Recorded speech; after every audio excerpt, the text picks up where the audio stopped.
As you know, one of Athletes Live's network's biggest things, man, is going around really trying to compare, greatest players, different eras. Use one of the ones like myself, Dino, Chris Brothers, and many others who had the opportunity to see the early stages of East Chicago Central and get the feedback on East Chicago now, as far as players.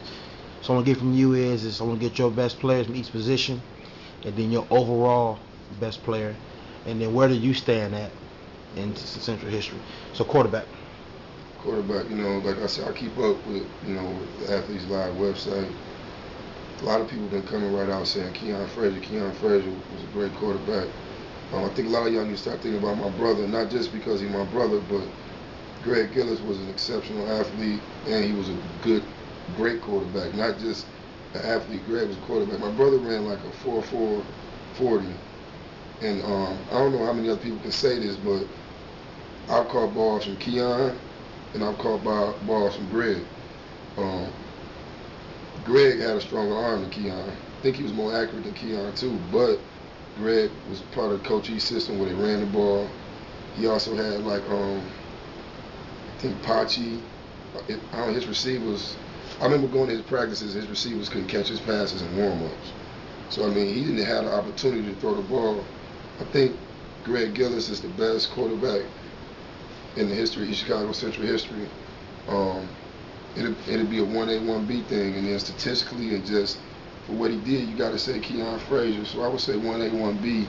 But if we just going by talent and what that person was able to do, if I could get an all-star team together and everybody in their prime, I want Greg Gillis to be my quarterback. Running back. Hands down, Martell France. I watched Brian Hudson run the ball. I've been a witness to East Chicago football, since they built the school.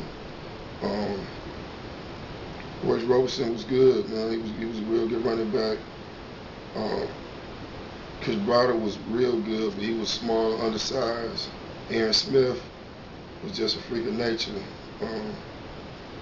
But Payne was like Emmitt Smith. Like Emmitt Smith when he was at Florida. He was just fast enough to not get caught, and he was strong enough where couldn't nobody tackle him. I watched Payne score 7 touchdowns in Kentucky one time. In one game. I remember that. Yeah. Fullback. Fullback, another tough one. Just because of Royce Love, man. Everybody say Carl Bennett. Royce Love was real good. He was maybe as good as Carl Bennett, but Royce didn't get the opportunity to catch the ball. Carl got to display his talent, as far as catching the ball and things of that nature. So he was able to show more of his game. So we would just go all around at fullback. You would have to say Carl Bennett.